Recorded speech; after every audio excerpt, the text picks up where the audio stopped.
Bonjour à tous, aujourd'hui je voulais vous parler du plan de relance de l'Union Européenne. Pourquoi? Parce qu'il y a du nouveau ces derniers jours et j'aimerais revenir là-dessus. Déjà il faut savoir, rappelez-vous que ce plan était soi-disant menacé parce qu'il y avait eu un recours devant la cour de Karlsruhe en Allemagne contre son plan de relance de l'Union Européenne en indiquant notamment que c'était une sorte de dette commune, et c'est une dette commune de l'Union Européenne, que ce n'était pas prévu par les traités. Mais comme pour le quantitative easing, la Cour de Karlsruhe finalement a pris une décision plus politique que juridique et a finalement laissé cours à ce plan, même si elle devra donner son verdict. Tout laisse à croire que le plan va passer. Et pourquoi il y a du nouveau? Parce que c'est aujourd'hui que la France présente son plan, qui est le plan national de relance et de résilience, le PNRR, qui est finalement un plan qui explique ce que la France fera des fonds du plan de relance et notamment quelles sont les contreparties.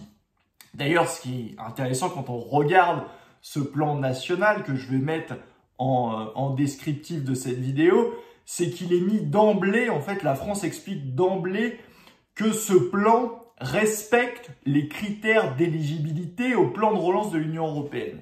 Et donc, ça veut dire quoi? Ça veut dire que contrairement à tout ce que disaient les propagandistes pro-Union européenne, comme quoi il n'y avait pas de conditionnalité à ce plan, non, de toute façon, c'était mis déjà à la base, c'est confirmé noir sur blanc, il y a des contreparties qui sont demandées en face de l'obtention des fonds de ce plan de relance. Je rappelle que pour la France, il s'agit de 40 milliards d'euros de plan de relance de l'Union européenne qui doivent revenir. On va revenir un petit peu après sur les montants. Il faut regarder en détail, encore une fois, ce qu'il y a dans ce plan national de relance et de résilience. J'avais déjà expliqué à de multiples reprises que oui, il y a des contreparties à ce plan de relance et que oui, ça va donner de la casse sociale en France. Et j'ai expliqué déjà, parce que finalement, il n'y a pas de surprise là-dedans. Ce que demande l'Union européenne reprend les obligations qu'elle demande chaque année aux États membres au niveau de leur politique économique et sociale, les obligations dans le cadre du semestre européen qui sont les grandes orientations des politiques économiques et donc les GOPE. Et on savait donc très bien dans ce cadre-là quelles allaient être les réformes demandées et j'expliquais déjà qu'il allait avoir la réforme de l'assurance chômage, c'est fait, qui va être une casse sociale, surtout post-pandémique, où au niveau de l'emploi, ça va être très difficile, une casse sociale majeure, demandée par l'Union européenne, c'est appliqué, et c'est appliqué notamment pour obtenir ces fonds du plan de relance de l'Union européenne. Et évidemment, la réforme des retraites, qui avec la crise du Covid a été mise un petit peu sous le tapis, mais la réforme des retraites est bien présente dans ce calendrier en disant que la France fera la réforme des retraites. Le seul bémol en fait qu'il y a dedans, et là on voit bien toute la visée électoraliste de la Macronie, c'est de ne pas mettre un calendrier précis. Parce que évidemment en fait, qu'est-ce qu'ils veulent faire? Ils ne veulent pas faire une réforme aussi impopulaire juste avant les élections qui arrivent dans un an, mais c'est de dire en gros ne vous inquiétez pas, la France s'engage juste après les élections, vous aurez cette réforme des retraites et ce sera le cas de toute façon pour obtenir les fameux fonds de l'Union européenne. J'avais fait une vidéo exhaustive sur l'arnaque que constituait ce plan de relance pour la France. Vous pouvez la retrouver d'ailleurs en page d'accueil de cette vidéo. Mais je vais quand même revenir un petit peu sur l'arnaque que le plan de relance de l'Union européenne, enfin soi-disant plan de relance, constitue pour la France. Parce qu'on parle beaucoup et vous allez voir, ça va être la grande messe. Tous les Européens vont vous dire que c'est une avancée formidable, que grâce à ça, la France va avoir ses 40 milliards d'euros. On vous explique jamais en fait qui paye et quel montant la France va payer. Parce qu'il y a soi-disant, c'est soi-disant un emprunt de l'Union européenne, c'est vrai, ça va soi-disant par contre être payé par des ressources propres. Ça ne suffira pas et les ressources propres de toute façon ne sont rien d'autre que de siphonner la base fiscale des États membres. Et donc in fine qui paye, ce sont les États membres. Or il y a des estimations, il y a des chiffres. J'ai déjà écrit là-dessus, notamment dans Front Populaire et ailleurs.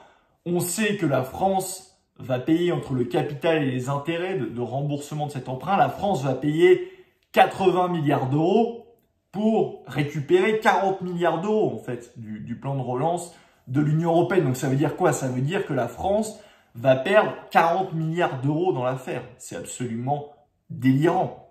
Et c'est d'autant plus délirant parce que vous n'avez pas en fait la libre utilisation de ces fonds et vous avez les contreparties. J'ai parlé des contreparties qui sont inscrites dans le PNRR. Il y a aussi les engagements, et d'ailleurs dans ce plan national de relance et de résilience, la France explique, pour respecter justement les critères de l'Union européenne, qu'elle va investir dans, par exemple, la rénovation des bâtiments parce que c'est demandé par l'Union européenne. Donc en fait, pourquoi pas d'ailleurs le faire, mais vous n'avez même pas la libre utilisation des 40 milliards d'euros qui reviennent. C'est pour vous dire en fait l'arnaque totale de ce plan, et la France est complètement arnaquée, et la France en fait paye pour maintenir un système de l'euro, du marché unique, qui lui nuit grandement et qui nuit à l'économie de la France. Donc on marche complètement sur la tête.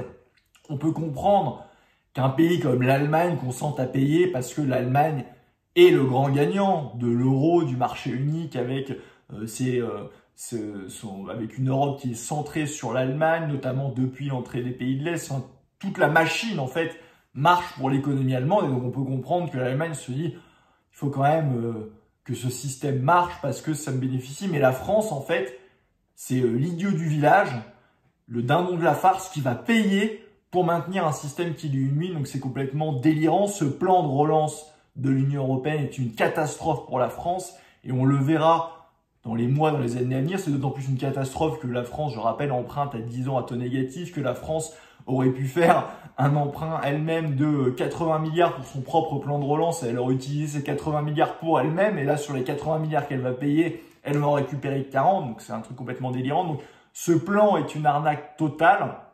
Évidemment, il faut le dénoncer, il faut se battre contre. Malheureusement, il n'y a plus beaucoup de recours, et donc il est fort à parier que ce plan de relance de l'Union européenne aura lieu. Mais en fait, la conclusion qu'on a de tout ça, c'est évidemment qu'il y a une urgence d'autant plus grande pour la France de s'émanciper de l'Union européenne, de reprendre le contrôle et de faire le Frexit comme nous le préconisons depuis des années. Écoutez, en tout cas, si cette vidéo vous a plu, je vous invite bien évidemment à mettre un pouce bleu, je vous invite à la partager un maximum autour de vous, et abonnez-vous également à la chaîne. En tout cas, je vous dis à très bientôt.